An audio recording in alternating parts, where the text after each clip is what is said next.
When a person enters a room and others feel their stomach tighten, their breath shorten, or their voice tremble for no apparent reason, something ancient is being stirred. This uneasiness is not about you as a personality. It is about what your presence evokes from the collective unconscious. You are not merely a person they perceive in you, an archetype that their psyche cannot easily contain. The unease they feel is the trembling of their own shadow. Human beings live in layers of consciousness. Most move only within the surface layer, the polite, social, conditioned self that knows how to smile, nod, and fit in. But beneath this thin film lies a vast ocean of instincts, fears, memories, and suppressed desires.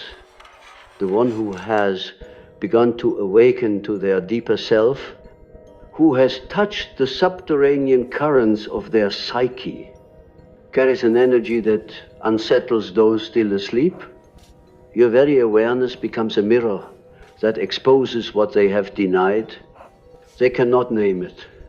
They might say, you have intense eyes, or there's something about your energy, or even bistrot, without knowing why. But what truly occurs is a meeting between two inner worlds, one illuminated by consciousness, the other still ruled by darkness. When light meets darkness, the first reaction is not admiration, it is resistance. Think of the dream where you walk through a house and open a door to a room you never knew existed. You find strange objects, forgotten photographs, maybe even something grotesque. That dream is not about architecture, it is about psyche. The hidden room is a symbol of the unconscious. Now imagine that you, in waking life, are that unopened door for others. The moment they sense you, they feel the key turning in their own hidden locks. The air thickens, the unconscious begins to move, and their body responds with unease. What they feel is the ancient fear of transformation. Every genuine encounter with a person who has met their own darkness threatens to awaken the darkness in others. It is not your words, your look, or your gestures. It is the vibration of integration that the unintegrated cannot yet bear. For most of humanity, the shadow has been exiled for so long that its return feels like death. Yet you, perhaps without knowing it, carry death's fragrance, not the death of the body, but the death of falsehood. The mystics and prophets of old carried this same disturbing power. People loved to listen to them from afar, but rarely dared to stand too close. The closer they came, the more naked they felt. Awareness, like fire, burns illusion first. When you have gone through your own inner fire, when you have wrestled your demons and touched the serpent coiled within you, emanate a heat that others mistake for danger. They do not realize it is purification. In psychological terms, this is the phenomenon of projection. The other person encounters you and unconsciously projects onto you the contents of their own shadow. If they have repressed anger, they feel threatened by you and call you aggressive. If they hide envy, they see you as arrogant. If they deny their sensuality, they accuse you of temptation. You become a canvas for their inner conflicts. Your very being exposes the split within them. The body registers it as unease because the soul knows something is being mirrored. It is essential to understand this is not your fault nor your burden. It is an inevitable reaction when consciousness enters unconscious territory. The serpent does not apologize for shedding its skin, nor should you apologize for your light. But awareness of this dynamic allows compassion. You realize that people are not reacting to you, they are reacting to the echo of themselves that your presence awakens. The moment they step into your presence, the collective mask trembles. They feel a vibration older than language, the tremor of the soul remembering its own forgotten depths.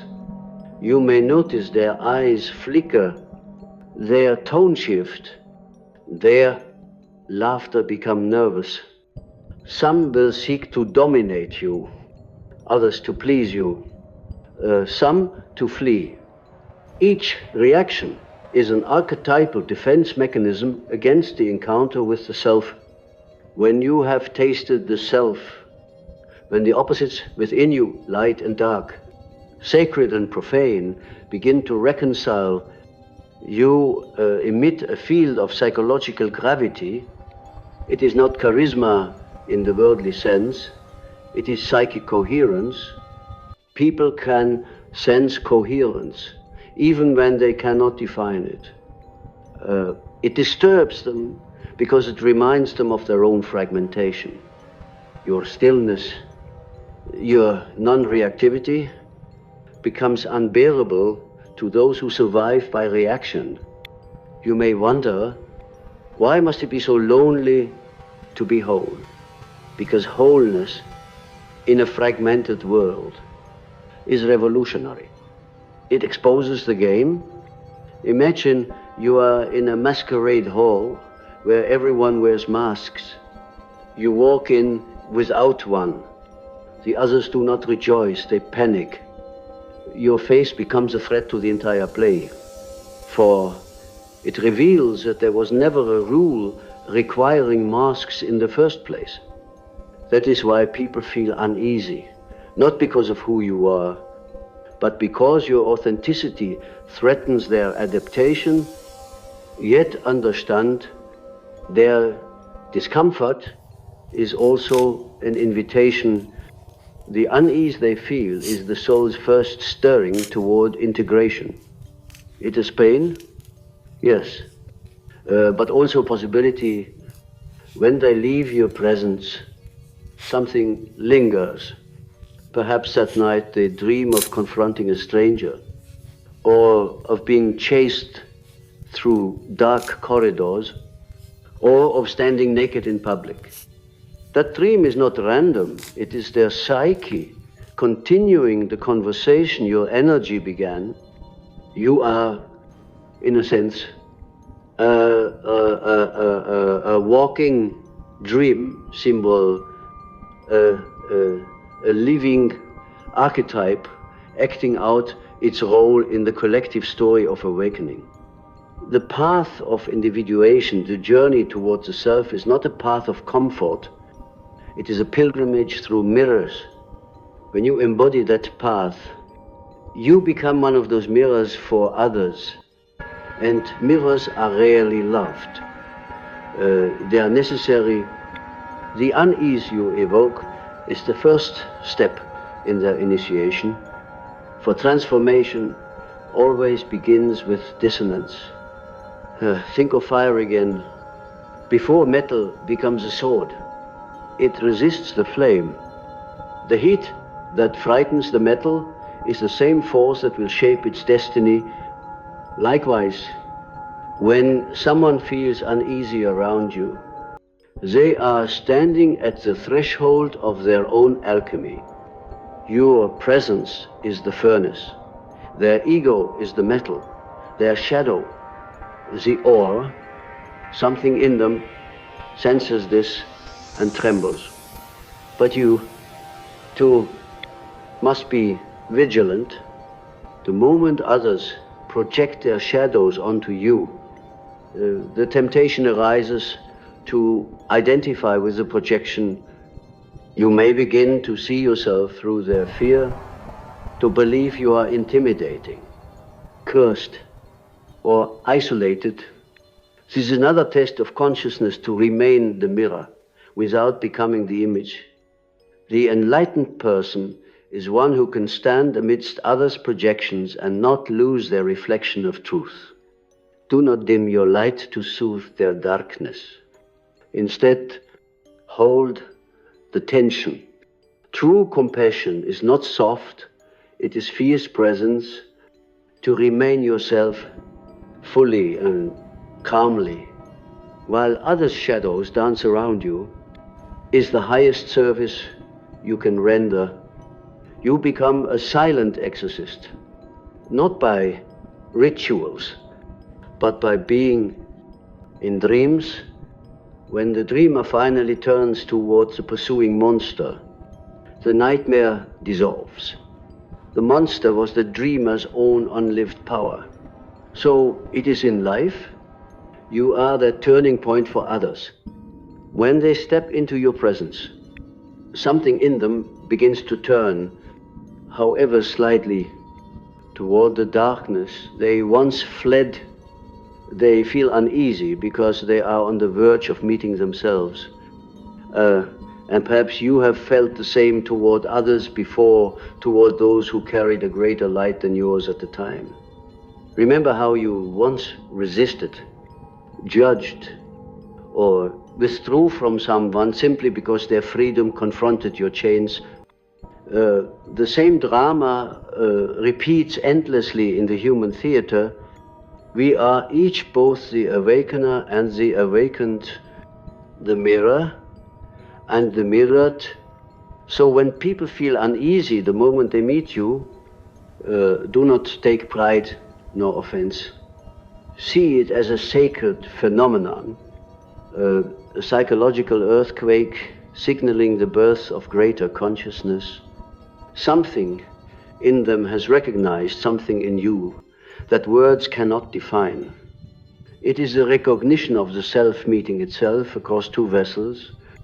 The more you integrate, the less you will need to explain. Your silence will speak. Your eyes will convey the calm of one who has seen both heaven and hell and found them within. People will feel it. Some will flee, others will stay. Those who stay are ready for truth. Those who flee are preparing for it. Both are necessary. The path of individuation is not about making people comfortable. It is about awakening humanity from comfort's illusion. Your aura, heavy with symbols, dreams, and unspoken knowing, disrupts their collective trance.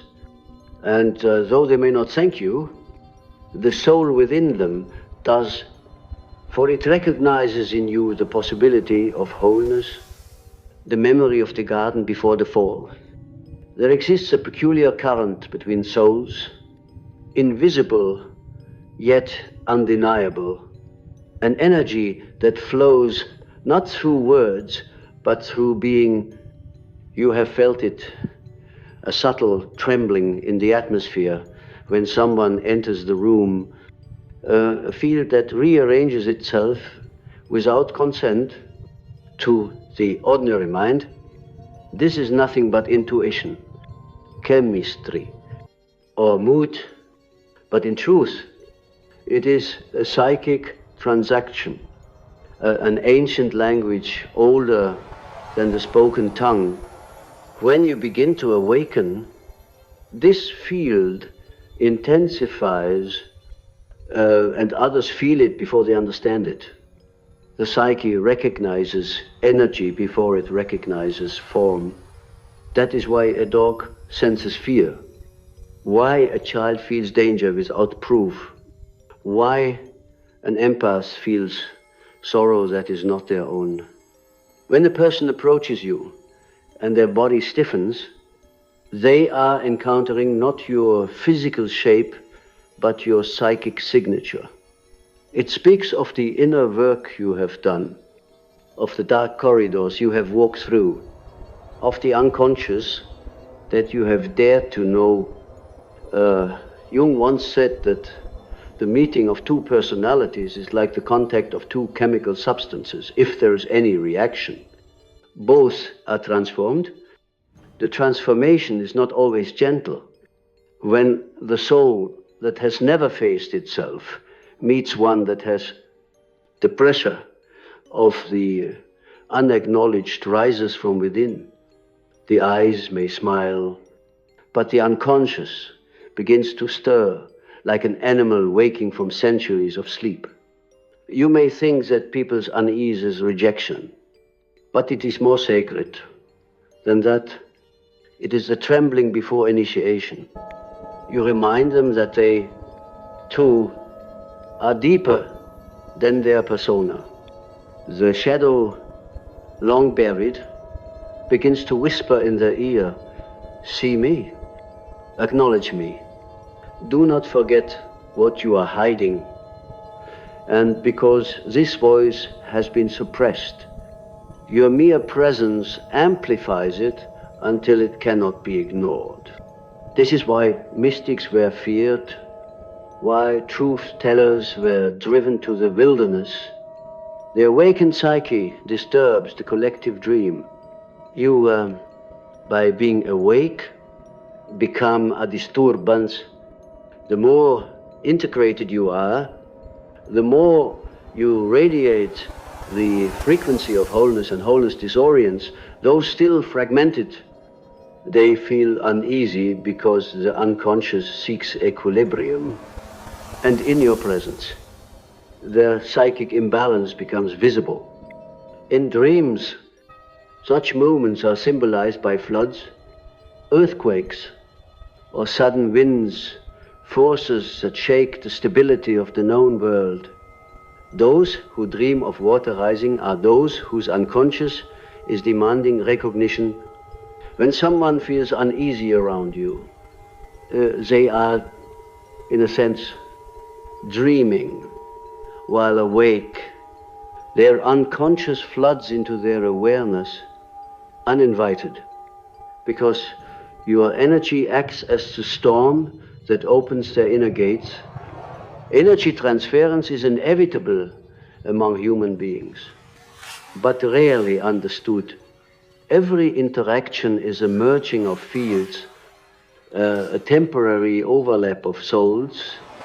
When one of those souls has been purified through self-confrontation, the other feels the contrast as if a mirror were suddenly held up to their own distortions. This is not negative energy. It is a sacred imbalance demanding reconciliation. You must learn to stand firm in this awareness. Otherwise, you will begin to shrink, to dim, to contort yourself into something more acceptable. But do you see, acceptance gained by lowering your vibration is a betrayal of your purpose. The unease you awaken in others is not a failure of social grace. It is proof that your presence is alive. People will sense in you what they most repress in themselves. If they fear their anger, they will call you intense. If they fear their sexuality, they will call you dangerous. If they fear their freedom, they will call you rebellious. What they feel as discomfort is in truth their own reflection. Distorted by the waves of projection, you are the lake in which their unexamined face appears, and they would rather break the surface than see it clearly. Do not confuse projection with perception. To perceive is to see through. To project is to throw outward. When people feel uneasy, they are not perceiving you. They are projecting themselves. Yet paradoxically, this projection is the first step toward perception. The soul begins its awakening through the friction of misjudgment. It attacks what it cannot yet love. That is why Jesus said, "Forgive them, for they know not what they do." The people who crucify truth are not evil. They are terrified of seeing themselves. So too, those who recoil from your depths are not your enemies. They are your unknowing pupils. Through your calm endurance, they begin to sense the possibility of peace. Through your lack of defense, they glimpse the self that cannot be wounded. Your aura becomes a silent teaching. It tells them there is another way to exist. You can be whole, but they must first walk through the valley of unease. It is the price of consciousness. Every shadow must rise before it is embraced. In alchemical terms, this is the nigredo, the blackening, the first stage of transformation.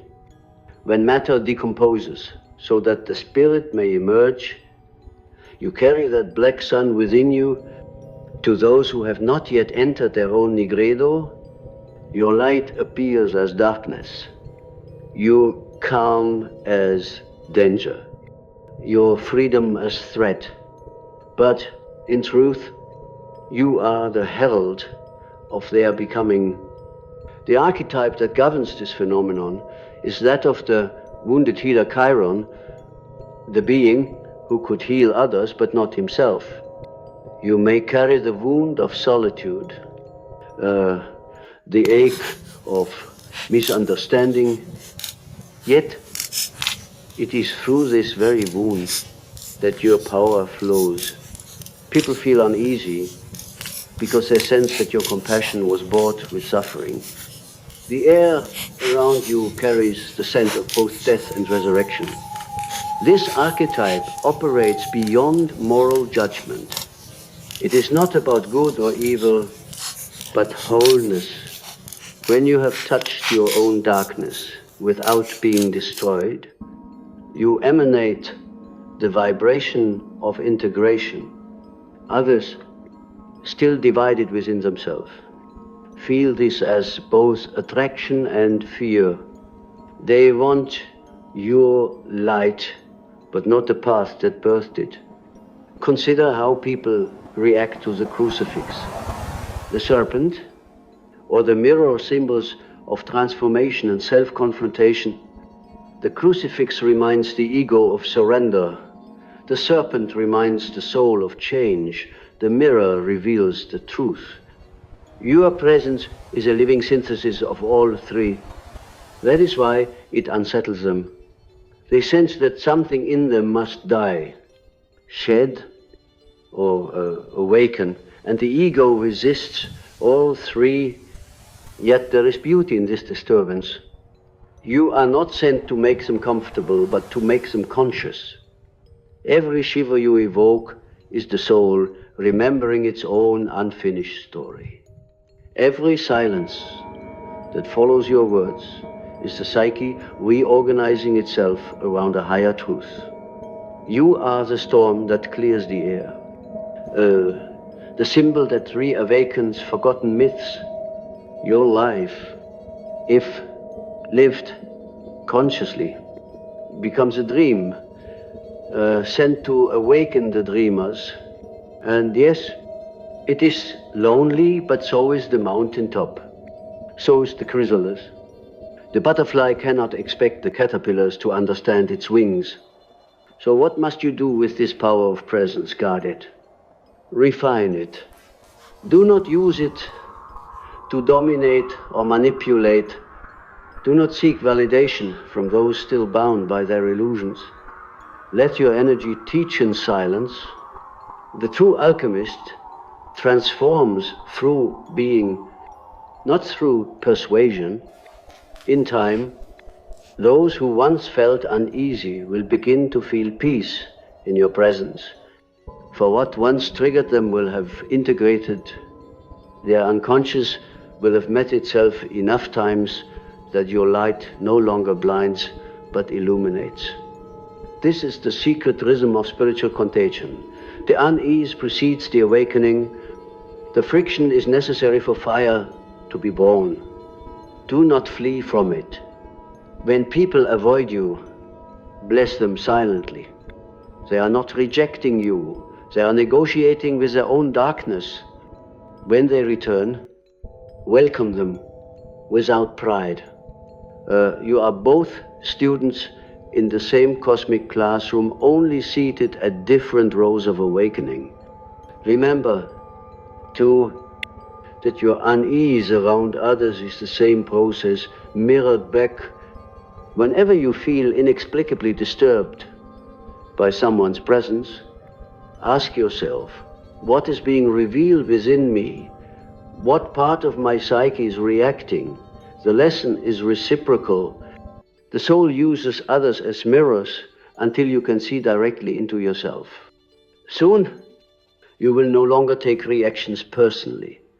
You will see every discomfort as communication between souls, every emotion as alchemical material. The unease others feel will no longer wound you. It will inform you. You will read it as Jung read dreams, symbolic messages from the collective unconscious. And in that moment, you will stand as both participant and observer of life's great psychological drama. When the unconscious stirs in another because of you, you may think it is only their transformation that begins. But every such encounter, every shiver of unease directed toward you, also refines you. Life is not a one-sided dialogue between the awakened and the asleep. It is an alchemy of mutual evolution. The projections that others cast upon you become the very fire in which your own soul is tempered. Their discomfort does not only awaken them, it chisels you. To live as a conscious being among the unconscious is to walk continually through invisible storms, each reaction to your presence a glare, a tremor. A sudden withdrawal is like the wind reshaping the stone of your inner temple. You may feel the sting of misunderstanding, the ache of solitude, but beneath it all, something profound occurs. You are learning to transmute human energy. The more others react, the more you learn how energy moves, how it attaches, how it reveals the hidden geometry of the psyche. Jung called this process transference. When it occurred in the analytic chamber, but outside the clinic, it is simply life unfolding its sacred experiment. The world itself becomes your patient, and you, by existing consciously, become the analyst. You do not interpret with words, you interpret with presence. Every person who feels uneasy around you is unknowingly entering a silent session. They project, resist, and reveal, and through them, you perceive the collective condition of humanity, afraid of its own depths, longing for the light. It denies, but beware, the shadow of the healer is pride. The ego, tasting the influence it has on others, begins to secretly delight in it. You must not become intoxicated by your impact. The moment you do, your presence becomes corrupted by hunger, and what once purified will now dominate. The true healer remains transparent, allowing the divine intelligence to flow through them without ownership. You are not the light, you are its window. Sometimes when you walk into a place and the atmosphere thickens, you might feel burdened by the heaviness you awaken. You might say, why must I always be the catalyst? Why can I not simply blend in? Yet to blend in would be to betray your calling. Consciousness is not meant to sleep. You are the bridge between visible and invisible worlds, and bridges are meant to be walked upon. The weight you feel is not punishment, it is initiation. The ancient mystics understood this. They spoke of the wound of knowledge, the ache that comes from seeing too much. Once you have looked into the abyss within yourself and seen it gaze back, you cannot return to ignorance. The light that dawns afterward is not gentle, it is blinding.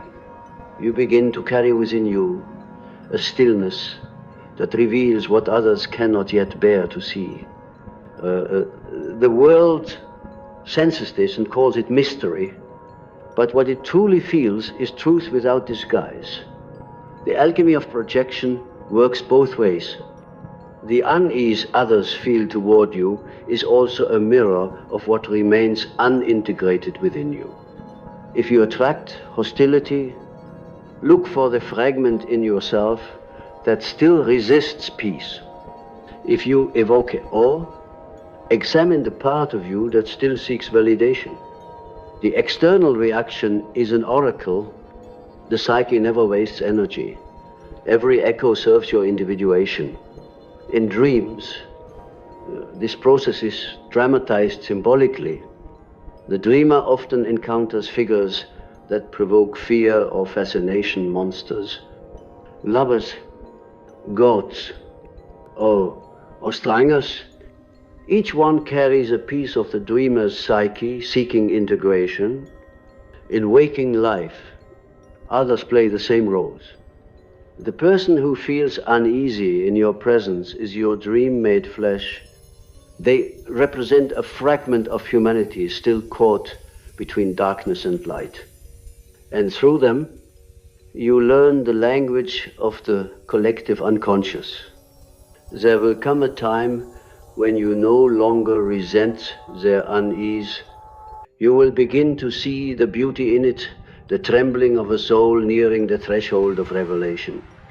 You will hold the tension between your solitude and their fear with silent reverence. That tension is the sacred crucible of transformation. Jung often wrote that there is no coming to consciousness without pain. The unease others feel is that pain, the first spark of their awakening, but you, too, must endure your share, for the more conscious you become, the more sensitive you are to the psychic climate of humanity. You will walk through cities and feel the collective anxiety humming beneath the streets. You will sense anger before words, grief before tears, desire before confession. At first, it will overwhelm you. You may feel as though you are dissolving under the weight of invisible forces. But in truth, you are learning the art of containment, the ability to hold opposites without breaking. This containment is the mark of maturity. Most people project because they cannot contain. They expel what they cannot face. But you, if you are to walk the path of wholeness, must learn to hold it all, love and hate, joy and sorrow, shadow and light. You become the vessel that life pours itself into. The alchemist's flask must withstand both fire and flood. So must your soul. When others feel uneasy, they are unconsciously testing your container. Can you hold their fear without reacting? Can you remain calm as their unconscious erupts? Can you mirror their chaos without absorbing it? If you can, then something miraculous happens. The energy that once created division begins to dissolve. The field harmonizes. You will notice it in small ways. The tension in the room softens. Their breathing slows. Their eyes stop darting. What was unease becomes peace. What was resistance becomes recognition. This is not manipulation. It is resonance. The human soul is a tuning fork. When one frequency vibrates in coherence, nearby frequencies adjust, beholding your vibration steady. You invite others to rise without words. That is the true power of presence, not to impress, but to transform silently Yet, this path demands solitude. Few will understand the depth of what you carry. Some will label you intense, strange, or irréachable. They are not wrong. They are simply naming the distance between their awareness and yours. You cannot explain vibration to someone who only knows noise. But do not let loneliness become bitterness. Solitude is the sanctuary where your energy renews. The silence you inhabit is not emptiness, it is incubation. In that silence, you will begin to perceive the hidden architecture of human interaction. You will see how every encounter is a ritual exchange of archetypes. The mother, the child, the warrior, the sage, these ancient forms animate the theater of daily life. You will see that when people feel uneasy, it is often because the archetype you embody awakens the one they have neglected. If you carry the archetype of the sage, the fool feels threatened. If you carry the lover, the ascetic feels exposed. If you carry the rebel, the conformist trembles. Archetypes are not roles we choose. They are forces that choose us. They rise from the collective unconscious like God's demanding expression. When you live in alignment with your archetype, your energy becomes mythic, larger than your personal story. That is why people react to you in ways that seem exaggerated or irrational. They are not reacting to you, but to the God within you. And no one can stand before a God without trembling. Understanding this frees you from personal offense. You realize that their unease is not about liking or disliking, it is the human soul remembering its own divine proportions. You become compassionate without attachment, strong without hardness, luminous without display. And in time, you will see the paradox. The very unease people feel around you is what draws them back to you. For the soul, once touched by truth, cannot forget its taste. They will seek your presence again, not knowing why. Drawn by an invisible gravity, you will become, in their dreams and thoughts, a symbol of what they might become. Some will love you for it, some will resist you for it, but all will be changed. When this happens, you must return to humility, bow inwardly to the mystery that works through you. Remember that you, too, were once uneasy in the presence of light. Remember the mentors, lovers, and strangers who unsettled you into awakening. The cycle continues endlessly. The awakened awakens others, who in turn awaken more. Humanity evolves through these sacred ripples of unease. So, the next time you notice someone's eyes flicker or their breath falter as they stand before you, do not withdraw, do not explain. Simply be. The unconscious understands silence better than words. The atmosphere itself will carry the message. It is safe to awaken now, and as you walk away, you know that the real conversation has only just begun within them, within you, within the timeless dialogue of souls becoming whole through one another. Every transformation begins with tension, and every revelation begins with discomfort. The unease you evoke in others is not an accident of personality, but a sign of spiritual geometry, a realignment taking place in the unseen structure of their soul. To stand in your presence is to stand before the mirror of what they might become. And though they cannot yet name it, they feel the invisible pull toward wholeness. When consciousness meets the unconscious, there is always a trembling. It is the same trembling Moses felt before the burning bush, the same awe that seizes the dreamer who meets their own reflection for the first time and realizes it is alive. You, who have descended into yourself, carry that fire. You do not seek to frighten, yet your being reminds others that the divine is not safe, that truth burns before it heals. The psyche fears nothing more than exposure, and yet exposure is grace. Every time someone feels uneasy near you, something within them is being stripped of disguise. Their persona, that fragile mask carefully built to win approval, begins to crack. The child within them, long hidden beneath layers of adaptation, peers out.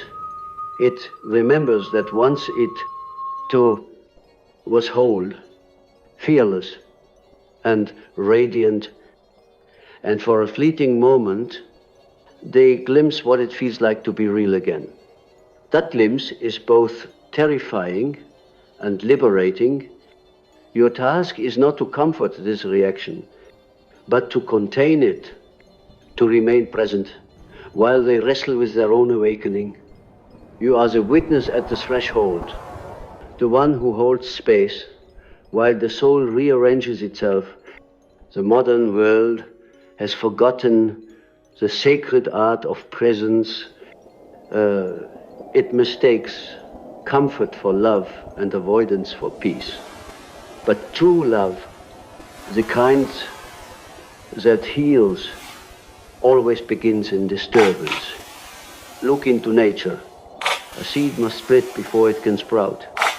The cocoon must tremble before the butterfly can emerge. What is happening around you is not social awkwardness. It is metamorphosis. The human soul, when exposed to authentic energy, cannot help but react.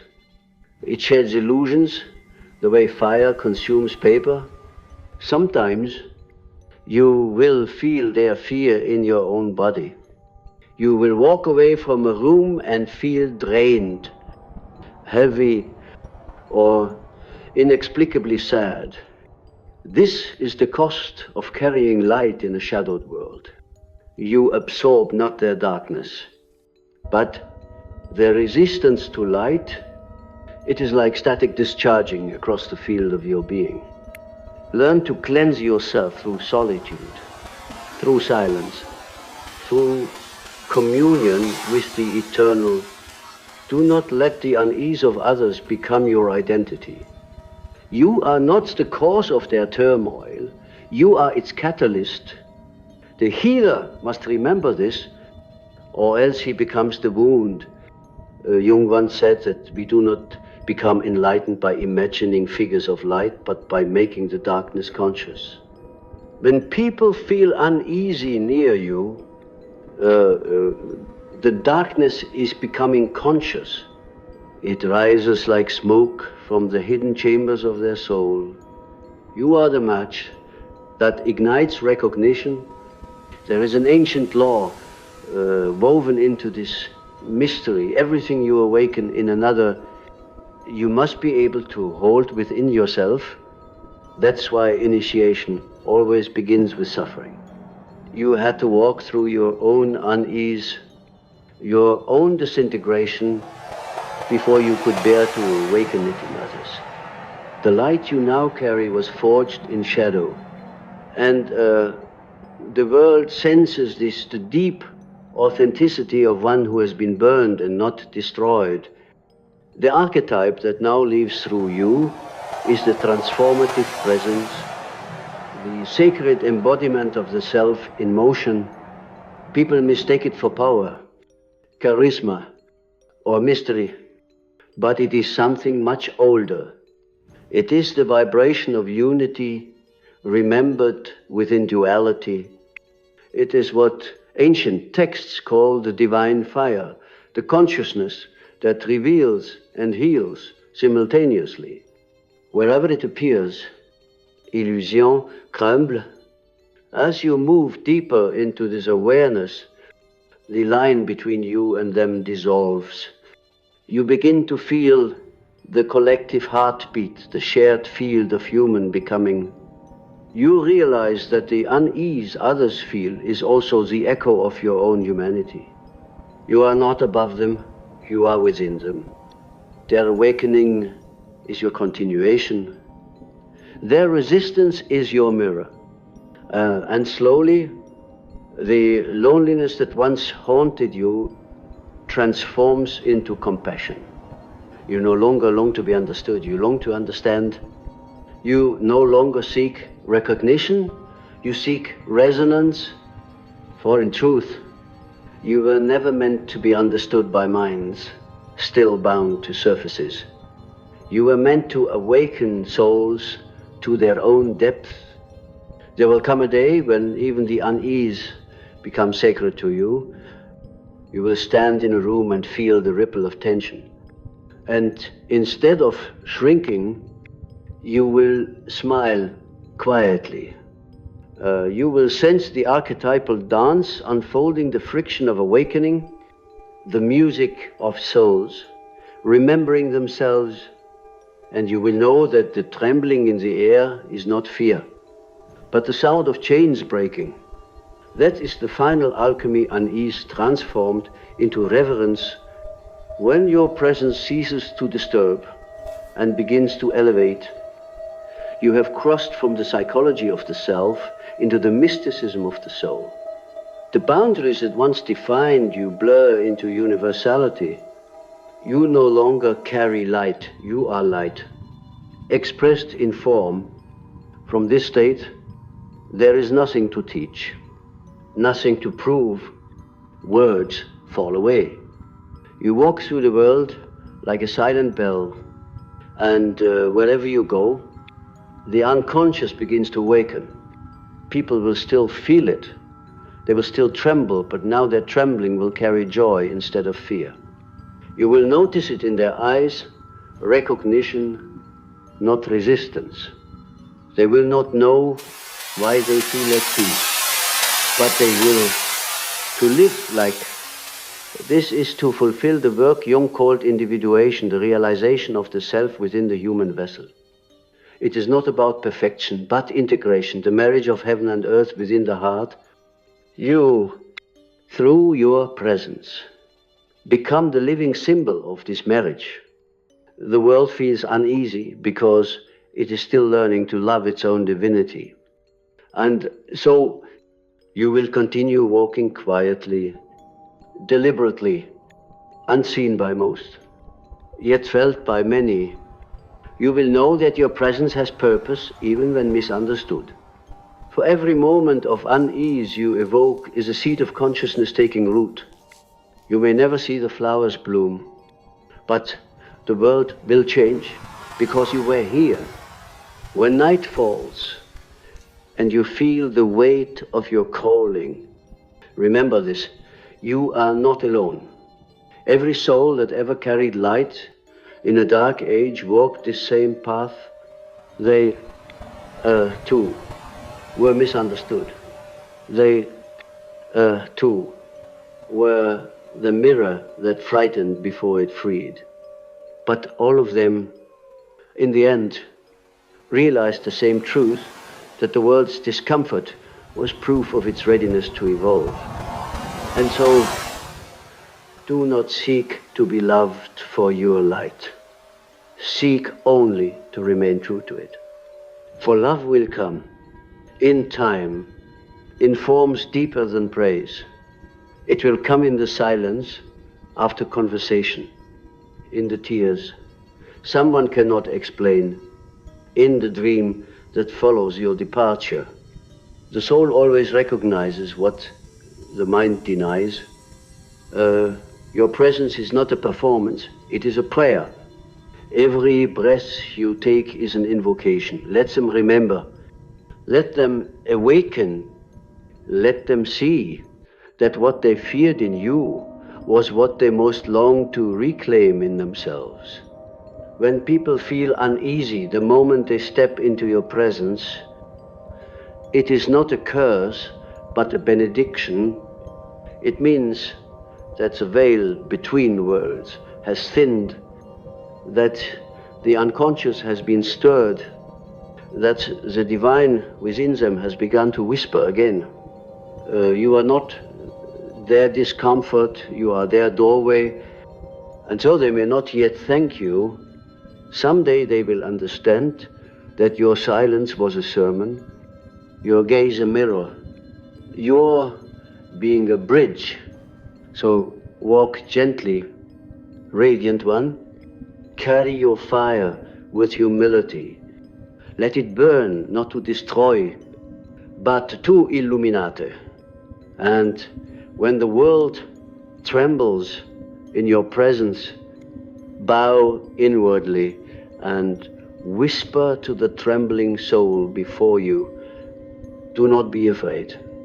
It is only yourself you are meeting